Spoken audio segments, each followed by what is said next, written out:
It's Waxing Lyrical, baby. Hello, Waxers, and welcome to Waxing Lyrical with Mains and Dutch. I'm your host, Mains, my colleague in the danger zone in Rainford, looking resplendent in his cricket gear. It's Mr. Neil Dutton. How are we, Neil? Very well. Yes, I was doing some cricket practice. They thought I was gonna bat in the failing light in the freezing cold in the first day of April. They thought wrong. It seems you're wearing white though. Surely you should have some kind of the colours that Yorkshire have got now. That spectacular new top they've got themselves. Oh, it's breathtaking, especially as it was designed by Mr. David Willey as well. It was designed by a blind person who got floral things for Christmas. But there we go. Ouch! Yeah, indeed. And Neil, we have a great interview this week. We've already just done it with Mr. John Daigle of, and we're just going to say Rotorworld, right, Neil? I think it's NBC Sports Edge New Coke, but we're going to call it Rotorworld. Brilliant stuff. He talks about travelling around the country and other such things. We've also got a couple of fantastic wheel worlds to start you off, and then we will finish talking about the biggest news of the NFL this week, which is obviously the trade that involves Neil's Philadelphia Eagles, but more importantly, I guess for the context of fun and chat, the San Francisco 49ers. Neil, let's get this party started and let's dive in with a classic Weird World. Neil, we absolutely love people who take the piss out of other people and wind them up, and this is an absolute classic. 90,000 greasy pennies dumped on a Georgia man's driver's final payment after quitting his job. A Georgia man has accused his former employer of a childish move after he received his final payment of $915 in pennies. Andreas Flatten discovered the haul of 90,000 coins, which were covered in oily, greasy substance at the bottom of his driveway. On top of the pile was his final payslip, along with an explicit parting message from the car workshop he worked. Mr. Flatten left his job in November and claims he encountered difficulty receiving the payment.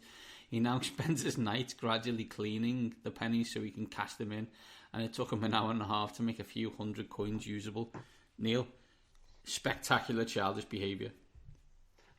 Absolutely epic pettiness. I think when we've left jobs, some people might have, a bit of, banter, for want of a better word. Someone we used to work with, after his last day, he stole all the handsets from all the phones in the office. I've known, people throw uniforms back in the faces of, superior officers. I've known some people who've literally just rang in on the day of their last shift and say, "I'm not coming in. Can't be bothered."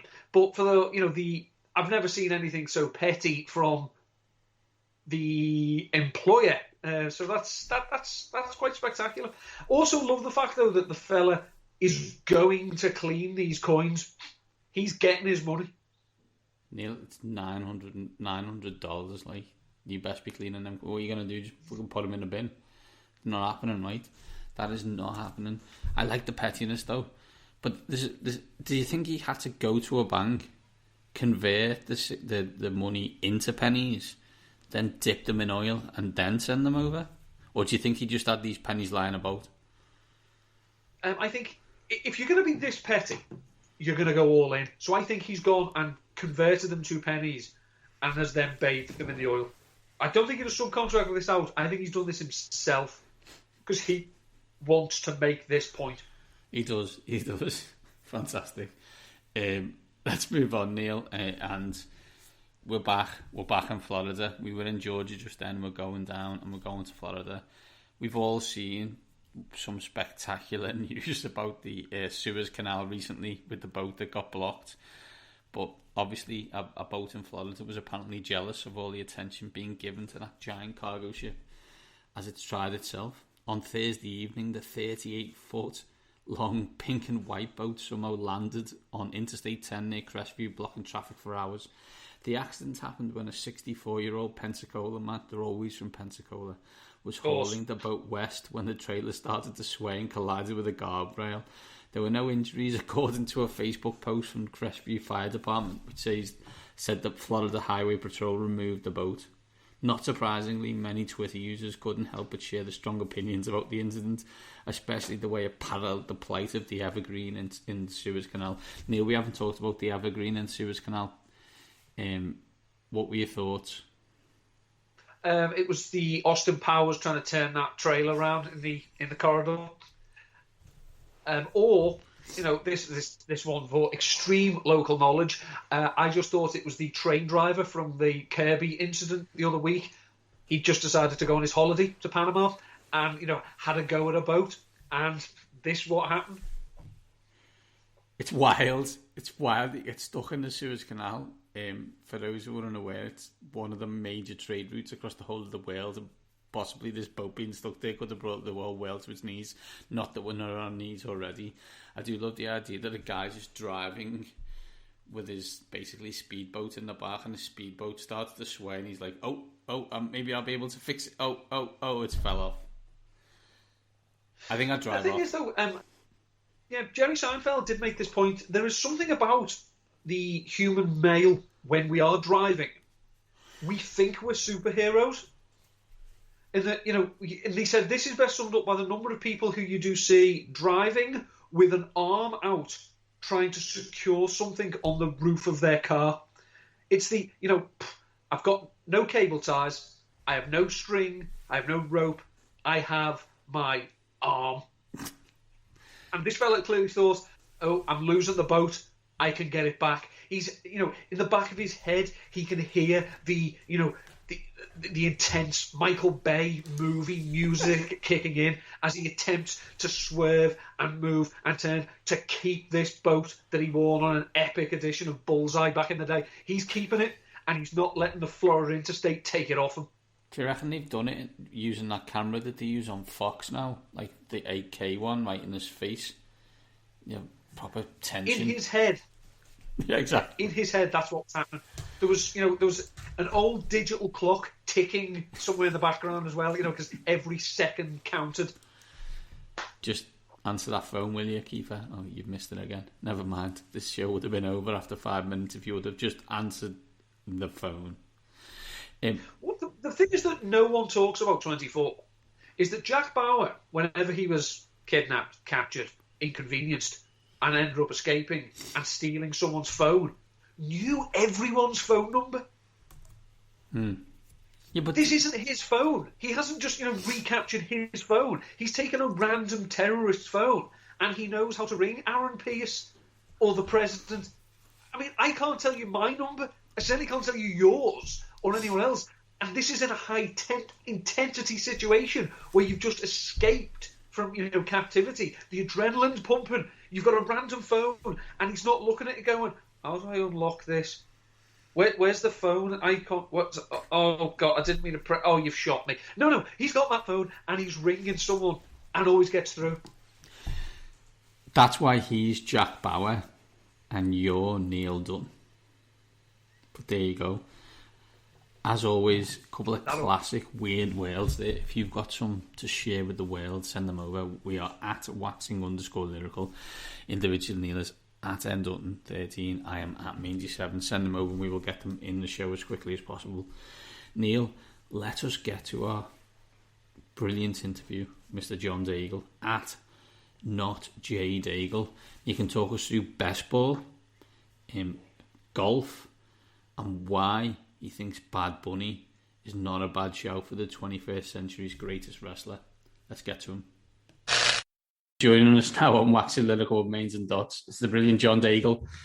At Not Daigle, NFL and fancy football at NBC Sports Edge. We're still calling it Roto World over here. And former housemate of Evan Silver, although we just found out John's got multiple housemates across the country because he ain't living anywhere. Wherever he lays his hat, that is his home, as Paul Young once said in the 80s. If you know that one, it's one for the kids. Mr. John Daigle, how are we, John? Everything is going well. You probably confused some people with that first sentence description of myself. So very quickly, I will say, imagine if you didn't have wife, kids, or partner in life, and they say you're not going back to studios for 2 years. What do? You don't buy a home or rent an apartment. You just travel the country. And that's all I've been doing is staying with friends, staying in long-term Airbnbs, staying in the mountains. And so I'm pretty much just a nomad right now. I'm Jack Kerouac. That's all I'm doing right now. Which is the absolute opposite of me and Neil, John, and sounds like absolute heaven. I actually don't know your backstory. So Maine, Dutton, like, are y'all children or just wives? I have I've got 3 boys and Neil's got 2 girls. Yeah. Congrats to y'all. No, I know how much. No, it's not. Congratulations. I would say I know how much time it just takes to take care of myself, quote unquote. So, like, I understand children are a beautiful thing, but right now in my life, I just can't imagine that responsibility. I don't think I'm an adult enough, to be honest. Well, if you want practice, I'll John, be frank today. take mine. Yeah, we'll send them both, over. Both of you are so insistent to push your kids overseas. Yeah, you're like, yeah, just take them all. Neil texted everyone at 8 a.m. UK time to say, what did you say, Neil? What were the exact words you used about your darling daughters? I can't exactly remember. I effing hate these kids in the morning, was what Neil texted. Yeah. No, morning, everyone. How's it going? Just one sentence. I hate these effing kids in the morning. Do parents actually use alarms, or is the child's voice waking you up far earlier than an alarm actually would? It's you say to your better half, shall I set the alarm in the morning? And then you laugh and realize you haven't needed an alarm for 8 years. Yeah. I've got 3 boys. I've got 3 boys, and so they are 13, 11, and 6. So the 13 and 11-year-olds, you need a baseball bat and a large drum to get them out of bed. But the 6-year-old, he still decides, well, he doesn't, he's still awake now. It's 9:30, as Neil will tell you, and people who listen to the show, he regularly comes down to tell me that he's not tired when he's been awake for like 15 hours or something. No.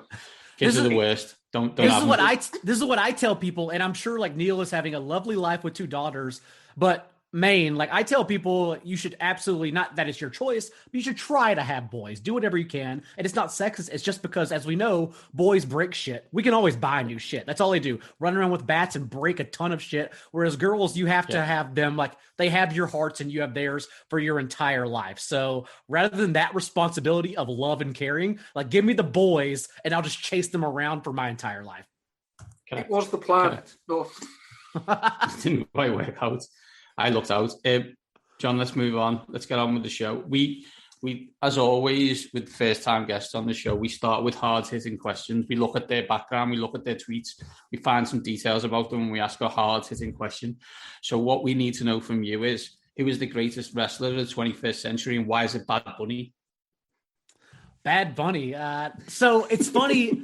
I don't get angry at WWE for bringing in Bad Bunny. I understand they're trying to do what they can do.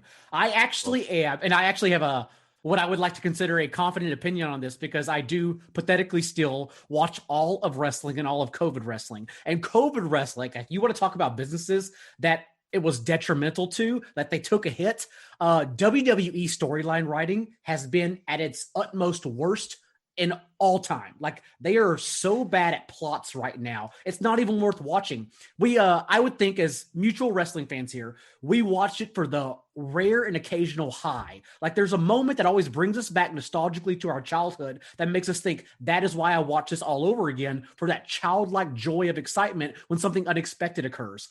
Nothing unexpected occurs anymore. It is piss poor nowadays. Having said that, I will say I haven't enjoyed AEW a lot. And so between Kenny Omega, Jon Moxley, who is my personal favorite, those have been my highs in wrestling right now. That, or, Ray Phoenix Jr. is actually apparently one of the best wrestlers in the world, and I had no idea until he was featured in single matches in AEW. The difference. So Neil has no clue what you're talking about. So that's fine. You take the kids are talking, Neil. So you need to shut up now. Yeah. So in WWE, Neil, they've got no fans. Obviously, what they've done is they built like massive screens, like all of us in the Thunderdome. It's bizarre. John's right. It struggled badly without crowds because they have no idea who people think are good and people think are bad because no one's telling them. But AEW, which is the Jacksonville Jaguar enterprise, for you, as in Shad Khan's son, Tony, they have had fans littered through Jack, because they're in Jacksonville, and Governor Santos. I can say this because he's never going to. Governor Sanchez doesn't believe COVID exists, so he's fine with it. Like, there's 25,000 people going to be in Tampa Bay Stadium next week for WrestleMania. That's how much he cares about COVID. But I think you're right. I think it's interesting, and I think sometimes for AEW in comparison to WWE, not that it's easier, but what they can do is do stuff that they've never done before because they haven't got a history of doing it. I mean, there's some slight callbacks to WCW, a bit Impact stuff, whatever. But like WWE, you watch it and you're like, oh, look, that's the storyline that I remember watching for X and Y 15 years ago, or, you know, A and B 15 years ago. And you just pick it up and then let's use it again. Do you know? And every year you watch and you go like, oh, look, they're trying to make Drew McIntyre, you know, Hulk Hogan, or trying to make Drew McIntyre, you know, and they do the same thing with each and single one. And it's why, like, I will watch the main pay-per-views for the main roster on WWE, but I watch NXT because at least I get to see like better wrestling and slightly better storylines than you will do on Raw and SmackDown, which I think are terrible. I'm with you. Did either of you watch the AEW pay-per-view that was held in Jaguars Stadium, EverQuest or whatever it's called now? Mm-hmm. They had the hour-long main event where it was literally, what was it, 7-on-7, 4-on-4, something like that. Yeah, and they went through the whole stadium. And then they went through the entire stadium where like Hangman Page and Jericho, I forget my name right now, but either way, like they're wrestling in the bar, sliding each other across the bar. There's horses involved.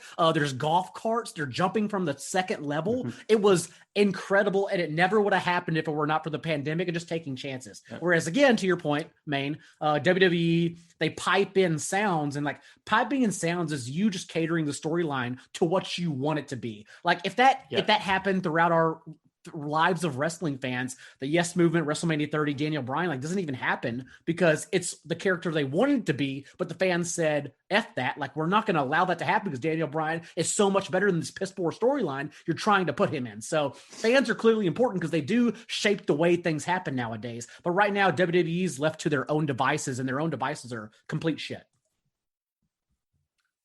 Well, it is good that it's usually baseball that goes over my head, you know, when people are talking. You know, usually if you're speaking with Marcus or Mr. Rank or even Pat Doherty, obviously, I'm sitting there just,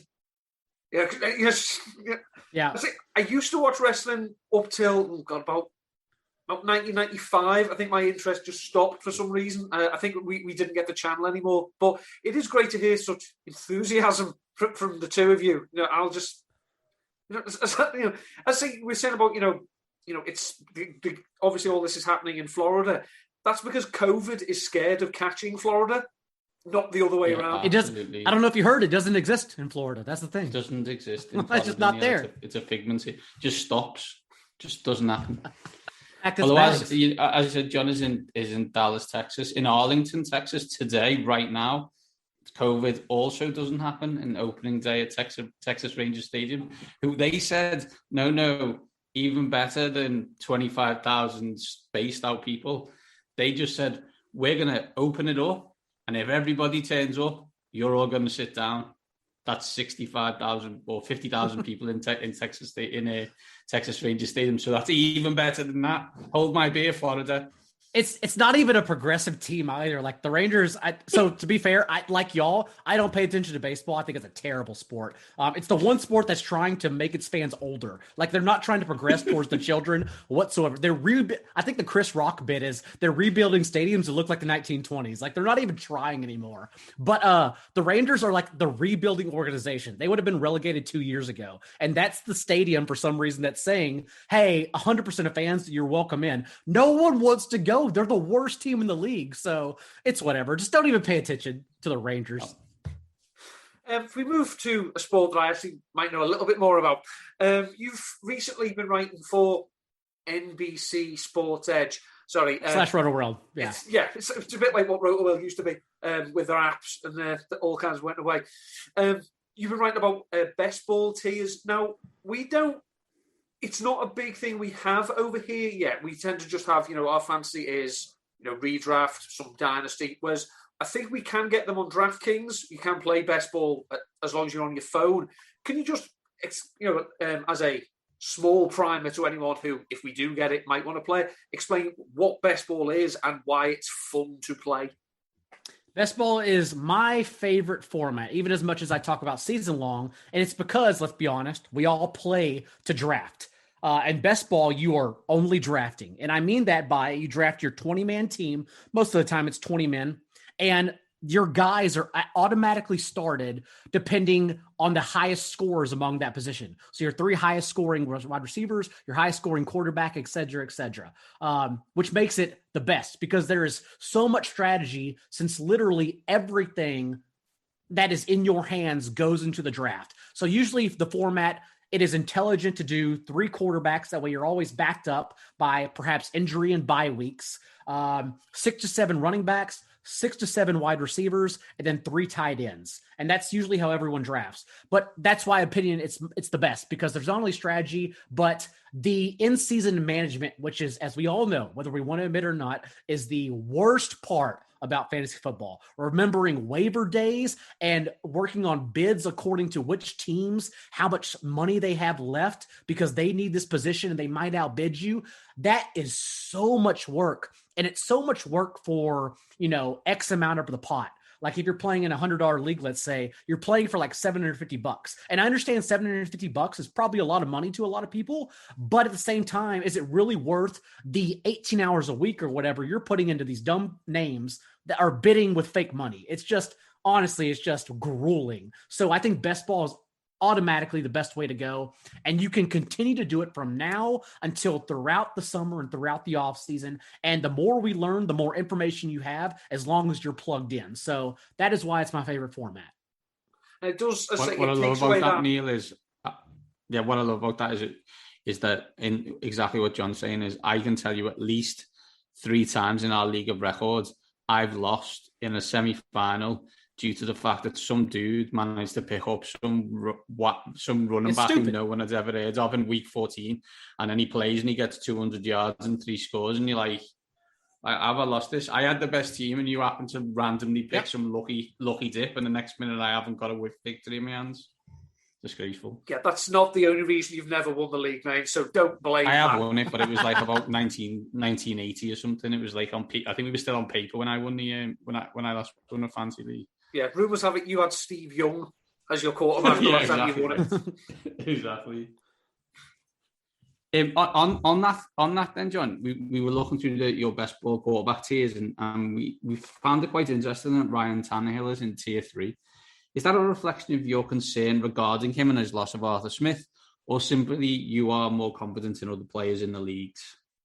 Both. I wouldn't say that Tannehill is going to fall all the way out of a QB1, if only because of his athleticism. He's shown he has a high rushing floor. But I do think, as I write there, he is vulnerable now without Arthur Smith. He's used Arthur Smith's play action system to be a much more efficient quarterback and actually uses athleticism for that, 21 fantasy points per game in all of his 26 career starts, I believe, doing this off the top of my head, under Arthur Smith. So, yeah, I think the offense has a terrific chance to be less efficient. Having said that, it's interesting because since we know that they have no viable receivers behind A.J. Brown, they have 9 receivers currently rostered. 8 of them, the 8 behind A.J. Brown, totaled 22 targets with the team last year. So they basically were not used or transitioning into a new system. That tells me that even if the offense is less efficient, we are still most likely getting 150 plus targets to A.J. Brown. And no matter how you want to paint the picture, giving literally one of the top 3, top 4 receivers in the league 150 targets is going to mean a massive amount of yardage. So I think A.J. Brown is fail-proof. I think he's easily a top 5 receiver. If I see someone draft him at number 3, it's probably too hefty according to a price. But honestly, he could eclipse number 3 too. He could finish as the number 1 wide receiver overall, number 1. And then, yeah, Tannehill's the one I believe that would falter just because there's nowhere else to go but A.J. Brown. Anthony Ferguson is going to be a late-round option, and that's fine. But as we've seen in the past, arguing about late tight ends, it's just your preference. It's subjective. It doesn't matter because they're all probably going to do nothing anyway. So Anthony Ferguson or whatever. And then Derrick Henry, who has over 400 touches in back-to-back seasons. I imagine that's just the way the personnel's built. That's how they're going to continue to use him, but still fail-proof if this offense and defense fall behind because it's just not as efficient of a scheme anymore. Speaking of, I do like the idea that I thought that for Derrick Henry, that, as you said, 400 touches, 2 years on the run. I was like, I'm going to be out on him. And then I saw him with a big, massive chain on him, on a bouncing ball, doing press-ups against a moving bar. And I thought that man could have 700 touches next year and it wouldn't affect him because he's not human. The bar was balancing on workout bands with chains on top. Like, there were 7 red flags that I'll never do in a workout in that video, and yet he was doing it all with aplomb. Like, it was so easy to him. We talked about it in our group, and we thought, which one of us would break our nose or arm or face first? As we started balancing, just the next minute you just fell, and it was Neil. I'll ignore what you said, John, about late round tight ends. Basically it's your preference, as that's essentially just going to be my entire summer writing. I'll ignore the Finley Bell dig at that. Speaking as an Eagles fan or sufferer, and Maines is a Washington sufferer, in best ball, are those two teams that potentially could be good stacking options this season, considering how cheap the pieces will be, other than Terry McLaurin, maybe? Oh, yeah. Well, I mean, as an Eagles fan, do you want to know the stacking options with Jalen Hurts? Is that what you're asking? If there is one. I would hope people don't shy away from Dallas Goedert because, and I understand it was a small sample, 3 or 4 games, but in the games that Zach Ertz missed last year, Dallas Goedert did play over 95% of the snaps. Like, he was the number 1 receiving option. Jalen Hurts, the evaluation and the flaw in his game has always been his arm. Even in Oklahoma, he's a tremendous athlete, as we saw in his 3 starts last year, but his arm still lacks a lot and still has a lot of surrounding question marks because he's just not that accurate.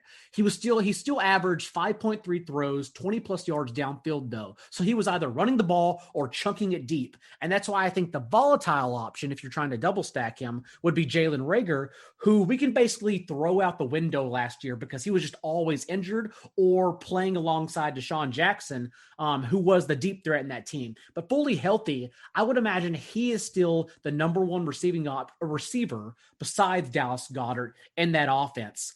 Other options, though, Fitzpatrick, for instance, I would think it's still Terry McLaurin. I think the Curtis Samuel addition is terrific.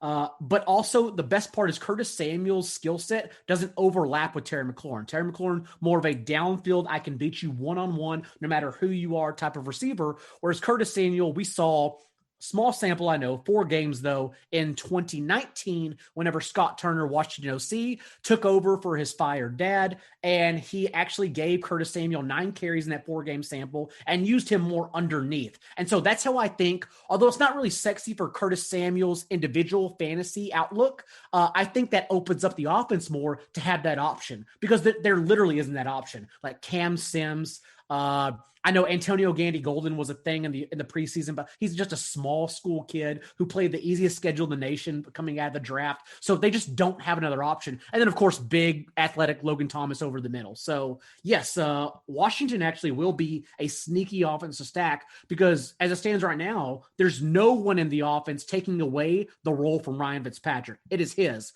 And I know we like to think Ryan Fitzpatrick is like just a veteran who comes out of nowhere sometimes. Like 6 games last year, as I write in the tiers, 4 of his 6 starts, he was a top 12 quarterback. He was a viable QB1. And then you go back to the year prior to that, and half his games were also with the Dolphins, QB1 starts. So he's proven over an extended amount of time now, he's here to stay for a little bit. So I think Washington's offense is an explosive one, actually. Washington explosive. I nearly fell off my chair. I know. Biggest question across the football landscape at present, John, we want your opinion on it. Who is San Francisco taking at 3? I've actually, pathetically, because I do nothing but go live nowhere in the middle of nowhere, thought about this a lot. And I genuinely think it's Mac Jones. And while I don't think that is the most optimal approach, I think in 2021 to take a guy who can only beat you one way is about the dumbest thing you can do, especially with super athletes like Justin Fields just sitting there waiting for you. But remember, you're going to hear a lot of reference to RG3 and Kyle Shanahan over this next month into the draft. But remember, Kyle Shanahan didn't even want RG3. He was the one preaching for Kirk Cousins throughout the entire year in that room because that's his kind of guy. He's also the guy that he didn't over-evaluate because Brandon Ayuk is such a super talent, but they clearly wanted a certain type of receiver who can catch underneath and get yards after the catch. And they made that happen in the first round with Brandon Ayuk, who really wasn't even a first-round evaluation prior to the draft. And so I think they have proven, even going back to, I think Joe Williams was that fourth-round running back that they overdrafted by a mile, right? They have proven for him.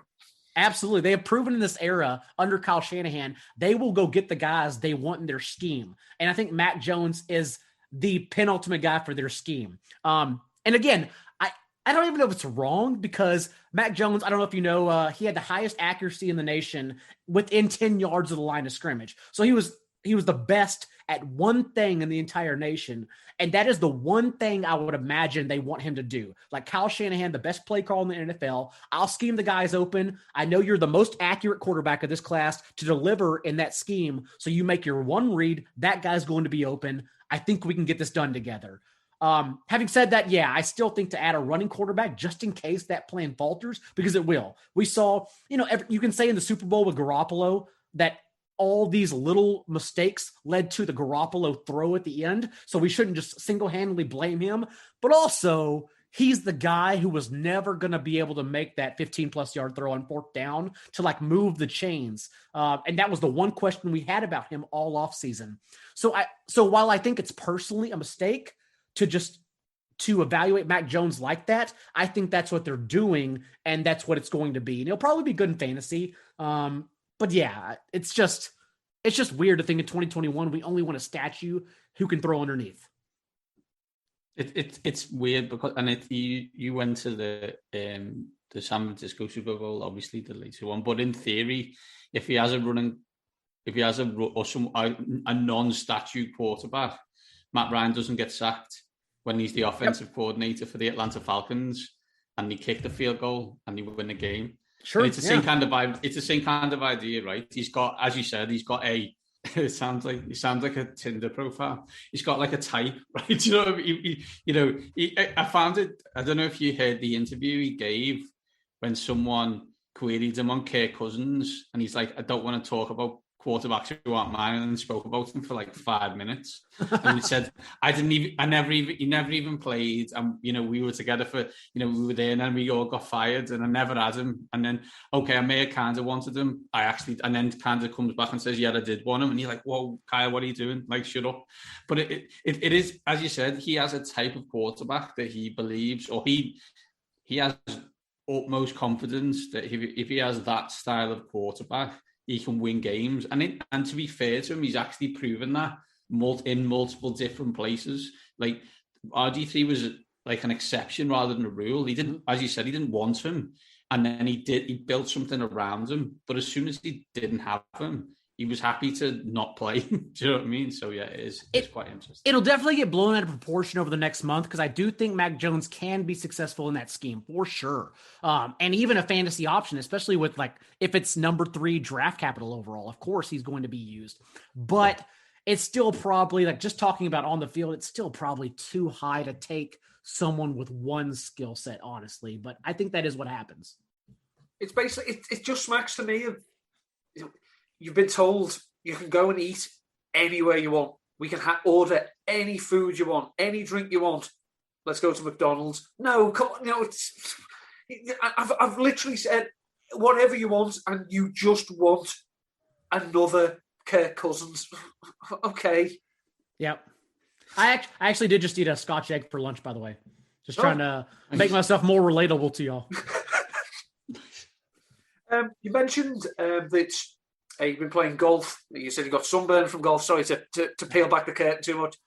I'm just curious. I'm a very antisocial golfer in the sense that I'm always in the trees all by myself. Paul used to be quite competitive. Paul used to be a competitive golfer. He is quite competitive. So I was just wondering, where's the the best course you've played on, and are there any courses on your bucket list? So one of my bucket list courses, I will be going to Bandon Dunes, and I think it's in Bend, Oregon. It's on the coast of Oregon to play along the ocean this summer, actually. So I'm looking forward to that. That's going to knock it off my bucket list. But Banff, Alberta Springs. So I take an annual. I haven't done it the past 2 years, including this year because Canada borders are closed. A majority aren't getting vaccines until September. It's a very slow rollout.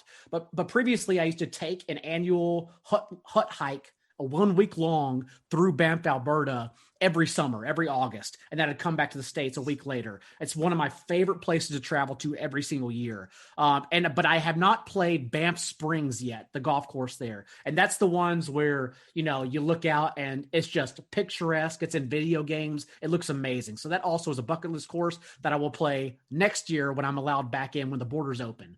The best course I've played so far, I mean, there's been some random ones. I think the most beautiful one, I can't remember the name. I have a hat of it. There's one on top of the mountains in Vail, Colorado. And I wouldn't say even the course layout's the best, but just the fact that you're on top of the mountains and you're so high and the course is built so high that it's all snow capped around you as well, even in the summer. So you imagine like the sun glistening off the snow atop you, but it's actually at your side, and with still water and ponds built around. Like that course at top of Vail, I have to remember and message people. But yeah, that's the most beautiful place I've played so far. And by the way, one of them. For someone who doesn't play, like I play often, for someone who plays often, I'm still not that good. Like I just like hacking away. I like playing golf. I was going to say, how many attempts would it take you to get on the 17th at Sawgrass? Oh, I mean, so I have a natural fade. I call it a fade, but it's actually like a hard slice. So it depends if I can stop the slice mid green, but I'd literally be aiming toward the crowd to the left for sure. There's a golf course in Switzerland called Kranz-Osier, which sounds very similar to the one you're talking about in Colorado, where actually that golf course, they play European Tour event there in the summer, but in the winter it's actually a ski resort, and they actually ski over the holes, and then when it's the summer they play golf like European Tour, like Sergio Garcia, Lee Westwood, they've all won there previously, but really good course, and that I know that Bandune one in Oregon. It's supposed to be lovely. I haven't been that part of. I've only played golf in Florida in the States, but yeah, it's supposed to be a lovely part of the world. What I would also say in that kind of, as John was saying, Neil, the Canadian Open is on either this week or next week. It's in North Carolina, which by the way is nowhere near Canada. Was it when you were playing golf in Florida? Is that where they were giving you the advice about gators? Oh, the gator! Yes, we were on a golf cart, and we saw a gator come out the water. So we just got in the cart and like sped off, and got John will know this better than you, Neil, but in America, especially in Florida, they like stop on a 10th or the 9th and then have a drink and then start back again. So we were like midway through the round, and me and Dad who play. We're saying, we were lucky there. We were in that golf cart, and this guy comes over to us, said, "Sorry, you don't know me, but I overheard you," and said, "Just so you know, the golf carts go 12 mile an hour. Gators can get up to 15 mile an hour." So it just decided it didn't want to eat you today. Not that you were in a golf cart. And me and Dad were like, "Do we want to go back out, or should we just leave it and just go home? There's no need to be eaten by no gator." Because like 3 of the last 6 courses the PGA have played have been in Florida as well. And you can tell the kids that are raised, or the tournament players who go to Florida a lot, because they let go and hit the ground and push the gator back into the water. Whereas the ones who have never been to Florida are terrified. Rightfully so. It's a fucking gator. So like, yeah, of course I'm not approaching it. But if you play in Florida, that is very common to know that gators are just playing with you. Yeah, as you said, you see it all the time. America, man. What are they doing? Like that thing will eat you, literally. Yes. And you're like, they just like get a driver, whack it on the nose, and get back in the water. And you're like, okay, mate, thanks a lot. Wow, John, it's been an absolute privilege. As we said, catch you on the Twitter at @JDaigle. We hope to see you again soon. Enjoy the rest of your time in Texas, and enjoy where you go next. And we will speak to you again very soon. Genuinely appreciate it, boys. And that was the brilliant John Daigle there, Neil. Don't think he likes Vince McMahon and his writing skills, but loves Ryan Fitzpatrick and Terry McLaurin as stack. Who doesn't? He used the word Washington and explosive and wasn't talking about front office. Weird. Yeah. No, as I say, in the years we've been doing this podcast and the years we've been friends before that, the Washington offense was explosive once. Yep. And that was the first year we did this podcast. Yep. Just for those who are unaware, me and Neil met in 2001. It's 2021. And we're not wrong that Washington's had explosive offense for one season. Deep sigh. Other teams that want explosive offenses, Neil, have started to make trades in that their NFL in preparation for the draft. And there was a big move last week or this week in relation to said deal. Let's talk about some of those teams and how it affects them, starting with the most obvious, the team who moved the furthest, and that is the San Francisco 49ers. When the trade happens, they move up to 3. They take the pick from the Miami Dolphins. The assumption is, from me and you anyway, it's Trey Lance. That's what we think. We assume that Trevor Lawrence is going 1. We assume that Zach Wilson's going 2. And we think, therefore, he's going to go for Trey Lance. A Chris Sims tweet and multiple tweets from other people later, it now looks highly likely that they are drafting Alabama's Mac Jones. Your thoughts? Well, the reasoning that I think that we went with Trey Lance is because, based on our conversations with Fred Schofield, Lance would be a good fit for that system, but needs refining. So this will fit in with their Jimmy is our guy for now. You know, they're that confident that they have the pieces in place that they can have a real good go at it this year and don't need to invest in another wide receiver or a running back at that stage or another tight end. Because some early mocks did have Kyle Pitts falling to them at 12 and I'm getting Pitts and Kittle. Lovely story. If you're going up for Mac Jones, you may as well start him now, because I think as a rookie, his floor, you're probably hoping to get what you're going to get out of Jimmy Garoppolo. Not entirely the hugest fan of drafting anyone whose real name is actually McCorkle. It's a great name, but it's his middle name anyway.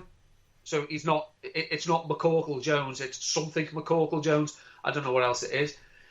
There was controversy or consternation, depending on your point of view, that Lynch and Shanahan went to the Alabama Pro Day, whereas they sent the assistant GM to the Ohio State Pro Day. Okay, I'm just going to say this now.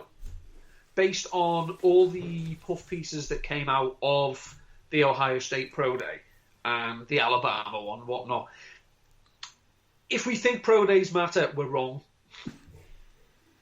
At this stage of the season, players are not shooting up draft boards. They are not falling out of draft boards. Boards are set. Pro Days is a tick box exercise. It's just going to make sure that what you'd already scouted is accurate. No one is wowed by Justin Fields' Pro Day who's been scouting him. They knew that's what he could do. We're wowed because we haven't seen it, and because we're idiots, and because we're that starved of football to watch, we haven't seen any, so this looks a bit like football, so we get excited. I personally would not trade 3 draft picks, especially not 3 first-rounders, to go up and draft someone whose ceiling is Matt Ryan. If he fell to me, I'd probably take him. I am not mortgaging my future for Matt Ryan in 2021.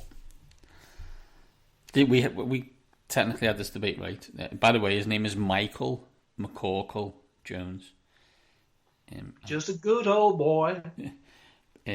So yeah, we discussed would you take Matt Ryan's career if you were drafting 3 and could pick any quarterback? Neil is shooting for the stars rather than playing it safe, and that's perfectly reasonable. No one's arguing that debate, and I think that's kind of where we fall. I think it's a scheme against a talent conversation, right? I think Kyle Shanahan wants a type of quarterback, and it sounds like he believes Mac Jones is that type of quarterback.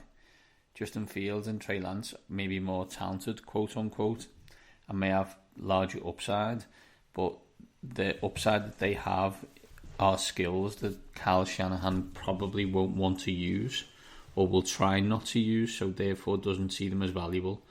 I guess my question always is on this is if they've moved up to 3 and, as you said, given away multiple draft picks, which I think is 2 first rounders in the next 2 years, who did they believe was going to take, if they take Jones, who did they believe was going to take Jones between 1 and them at 50, them at 12? I guess they were fearful of Carolina. I guess they were fearful of Denver, he says, who were both ahead of them, but surely you would try and get to 7 or 6, not 3. I think there is a problem, and it's a nice problem to have, depending on your point of view, is that everyone knows, even people who don't understand the ins and outs of it, so not X and O experts like us, is that we all know the Shanahan scheme works to an extent. So there is a problem that if you become wedded to scheme, you just want someone to come in and facilitate it. Again, second mention we'll make of him in the show. Well, I'll make of him. Mark Schofield always talks about there are 2 types of quarterbacks. There are chefs and there are bakers. Bakers follow the recipe and know what's going to be there at the end. Chefs add a little bit of flair to it, a bit of danger.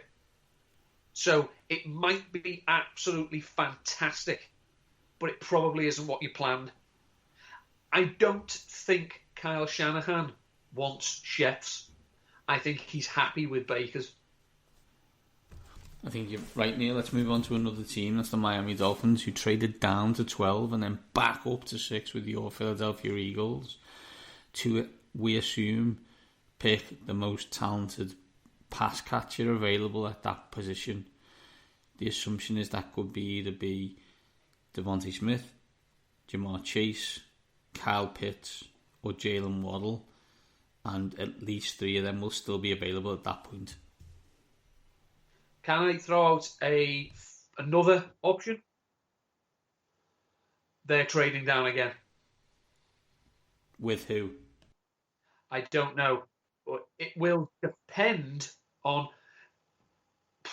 There is an outside chance, I think there's a non-0% chance, that someone trades up to 5 or 4, and that you run the risk of the first 5 picks being the 5 quarterbacks. Yeah. That then makes that number 6 spot the real start of the draft. So if you're a team that has offensive line issues, you've seen all these players, all these teams now have taken themselves out of the running for Penei Sewell and taken quarterbacks. It's now not going to be as expensive for you to move up from where you are to go to 6 to get Penei Sewell. Or say you're a team that you desperately need some firepower, and now you see all these quarterbacks have gone. Okay, now you can go up and get Jamar Chase. I wouldn't trade up for a wide receiver. But if you're in, the 10 to 11 range, again, it's not as big a jump now to go up to 6. So while they are probably positioning themselves that you'd think to get another offensive weapon, it will likely be for me between Chase, Waddle and Pitts. I think it's more likely to be Waddle because the type of player he is, you could argue they already have that player in Will Fuller. I'm sorry, this is the Philadelphia Eagles mentality. You are allowed more than one quick wide receiver. You don't just have to say, no, we're sorted. Oh, he's injured. Point to point to point. Devonta Smith is creating problems for himself by not testing, not measuring. And, I know that it's not impossible for someone his size to be successful in the NFL, but you're asking people to bet on outliers as a top draft pick. Conservative NFL organizations, and that's a redundant term, they don't like betting on outliers. Jalen Wardle has characteristics and traits that have shown to work in the NFL. Jamar Chase is, a beast by all accounts. Kyle Pitts, I'm hoping he has been taken before the Eagles pick, because while he may be a fantastic player, I don't want the Eagles to take him, because I've done the whole two tight end thing. It was not pretty. It really wasn't. And you can, miss me with he's not really a tight end. Yeah, great. He has to go to a meeting room at some point during the week, and he'll be in the tight end room. So I'm not wedded to the idea that the Miami Dolphins will be making this pick. I think they've moved themselves back up because they could afford to be in prime position to move back down again. They're not going to get, obviously, the haul that it took them to get from 12 to 6, but they're going to get something for it. Yeah, I think that's fair, right? And I think it depends on what the teams below them do and want and need. But I'm now thinking I'd be stunned if, as you said, 6 isn't the first non-quarterback taken. Unless Atlanta stay, which I don't think they will now, unless they draft a quarterback. There's teams who want that pick. There's teams who want 4 and want 5 now. So what happens with that will be interesting, I guess. I think Miami stay anyway. I don't if you're Miami, you're not. If you're someone who needs an offensive line, Miami on picking that, so you don't need to trade with Miami. So it just depends on what you want to do. I think they pick Chase personally, but we'll see. I think it'd be interesting. The interesting thing will be is whatever Atlanta do. If say Atlanta don't take a quarterback, and Cincinnati, because they're an antiquated mom and pop organisation, don't realise that you have to pick up a phone to answer it to take a call, and they take Sewell at 5, then that means a quarterback has dropped to 6. Yeah. Don't know who it is. It might be Fields, it might be Lance, but a quarterback has dropped to 6. That's when Miami's phone starts ringing. Oh yeah, absolutely. If there's quarterbacks available at that pick, then the phone goes off the hook, right? And they're taking calls from Carolina and from Denver, I assume. Well, we discussed and we speculated that the Carolina Panthers will make their move this weekend to go up. Yeah. I would suspect now, though, that they may have trades in place, but now because there is so much speculation as to which quarterbacks are going to go, it's going to be can we call you on draft day? Yeah, absolutely. We'll pick up from where we are here, but on draft day, this is our offer. If we like what's falling to us. Yeah. If we move on to Philadelphia, who were the other partners in this trade, they moved from 6 to 12 and got a 2022 draft pick. Was it next year's number 1? First rounder, yeah. Which for me screams of, if this doesn't work next year, we've got 2 first rounders and we can go and get the best quarterback available. If it doesn't go well, the Philadelphia Eagles have 3 first rounders. Sorry, of course they do, because it's Carson Wentz. Exactly. So this is future-proofing the Jalen Hurts experiment now. Yeah. Howie Roseman is one of the best GMs in the league at acquiring draft picks. The fact he's one of the worst GMs in the league at using them is bad. So it's one of those, this is a man who got a conditional pick for Mark Sanchez. This is a man who got a first-round pick for Sam Bradford. He can get draft picks. We know he can fleece teams in trades, but he can't use them. So that's a problem. Yeah, it does look like now that they are giving Hurts the season, which, as I say, I have no problems with. If you're not in love with one of these quarterback prospects, by all means, give Hurts a go. You thought that highly of him that you took him. when you had a franchise quarterback last year. So why not see what you've got? Again, this puts the Eagles in a nice position to take an offensive skill player at the top of his position who is likely to fall because of how pushed up the quarterbacks are. It also gives the Eagles another chance to move down and, keep replenishing, because this is not a talented roster. The Eagles have 11 draft picks in 2021.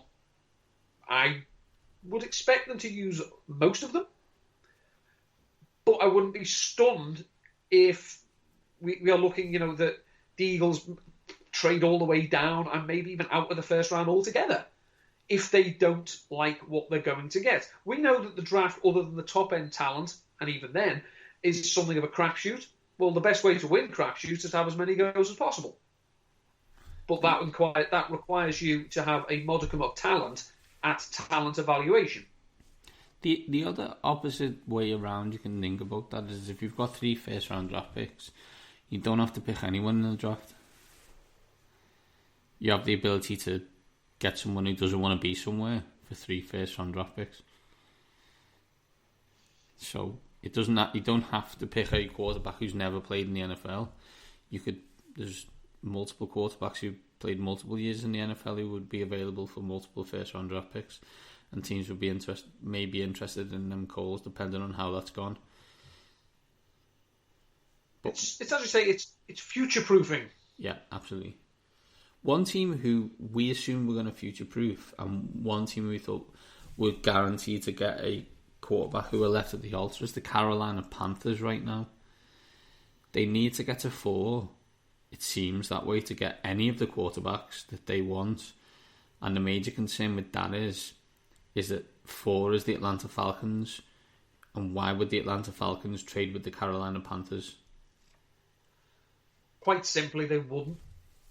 If they do, they're idiots, considering that their franchise quarterback has 2-3 years left. And if all goes well, you're handing Carolina Panthers an advantage for 7 years beyond that. It would be organisational malpractice to trade with Carolina at this stage, barring an absolute godfather offer.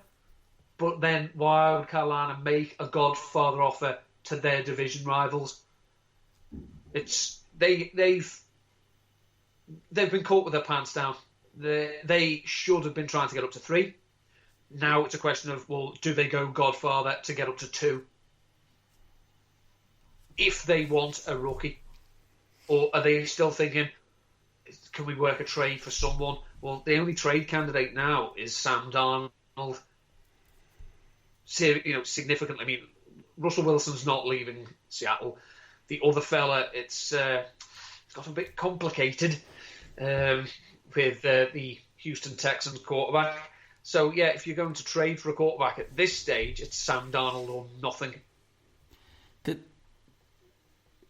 I think I assumed that the Carolina Panthers were going to draft a quarterback, and I'm really concerned that they're not going to have the opportunity to do so now. And if they do, they're going to mortgage a lot of future capital. I mean,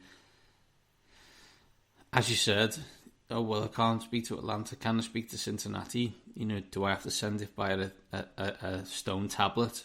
Because, over snail mail by Fred Flintstone to get it to the Cincinnati Bengals. Because, as you said, I'm not sure they understand how the phone works on draft day.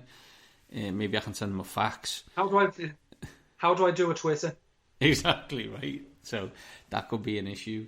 It could be tight for Carolina. Sneaky one who's probably a little bit annoyed about this is Denver, who have a highly talented roster and probably a quarterback away, and thought at 9 they may have a chance, and now they have no chance. It's as I say, last year we looked at what they had on offense and we thought, this is perfect when Aaron Rodgers gets traded here next year. Well, I said that. You said that. Now, if you actually look at what they've done in free agency, that defense looks pretty good. It looks like the best unit that Vic Fangio has had since he's been in Denver. So you've got these young, cheap offensive skill pieces.